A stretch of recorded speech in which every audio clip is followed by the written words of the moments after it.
त्यांचा भाव बघा ज्ञानेश्वर माऊली प्रती आणि ज्ञानेश्वरी प्रती. आपला विषय ज्ञानेश्वरीचा आहे.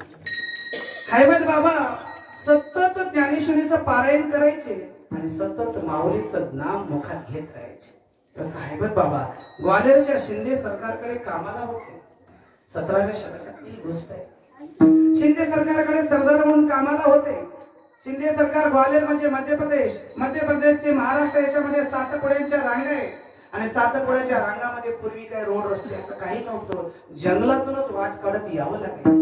आणि मग आपल्यासोबत काही सैन्य घेऊन हैबत बाबा त्यांचं गाव सातारा जिल्ह्यातील आरफळ, हैबत बाबा देशमुख असं त्यांचं नाव, गाव त्यांचं आरफळ, जिल्हा सातारा, महाराष्ट्रात. आणि त्यांचं एक सबनम राहायचं बघा. सबनमच म्हणतात ना तुमच्याकडे पिशवी. हा सबनम. त्या पिशवीमध्ये ज्ञानेश्वरी राहायची नेहमी सतत. तलवार हातात राहायची पण ज्ञानेश्वरी सोबत राहायची. मग त्या जंगलातून रस्ता होता. जंगलामध्ये भाव ज्ञानेश्वरी प्रती कसा आहे हैबत बाबाचा ते तुम्हाला सांगतोय. हैबत बाबा जंगलातून सैन्यासह येत असतात. त्या जंगलामध्ये काही लुटारू लोक होते, दरोडेखोर होते. त्यांचं कामच होतं जो कोणी येईल त्याला लुटणे आणि त्यांच्यापासून काही संपत्ती लुटणे आणि त्यांना त्यांची हत्या करणे हा त्यांचा व्यवसाय होता. आणि गेल्या अनेक वर्षापासून ते करतच होते. हैबत बाबाच्या मनात शंका होती की आपण हे 50 लोक आहोत, कोण कोण कसा येईल ते माहित नाही, पण माऊलीची ज्ञानेश्वरी सोबत आहे आणि ज्ञानेश्वराचं नाव मुखात जे होईल ते होईल. निघत असताना भर जंगलामध्ये त्यांना त्या दरोडेखोरांनी त्यांच्या टोळीने आडवी झाली आणि सगळं सैन्यावर त्यांनी हल्ला केला.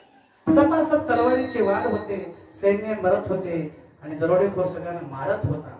पण हैबत बाबाने डोळे बंद केले आणि सतत माऊलीचं ध्यान मुखात केलं आणि ज्ञानेश्वरी त्या ओळ्या आतल्या ते म्हणत होते. जय जय समसविद्यात्मा. माऊलीच्या ओळ्या मनातल्या मनात म्हणत होते. आणि इतक्यामध्ये दरोडेखोर तलवार घेऊन आला. भाव सांगतो ज्ञानेश्वरीच्या. तलवार घेऊन आला आणि दरोडेखोर तलवारीने मानेवर तलवार मारणार इतक्यात त्या सरदाराचा, त्या दरोडेखोराचा एक सैनिक धावत आला आणि म्हटला,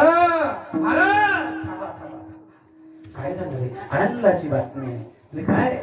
अहो म्हटले गावाकडून बातमी आली, 12 वर्षापासून तुम्हाला मुलबाळ नव्हतं, आता तुमच्या गावाकडून बातमी आली तुम्हाला पुत्र रत्न प्राप्त झाले. एवढी आनंदाची बातमी. 12 वर्षानंतर वाट पाहावी लागली.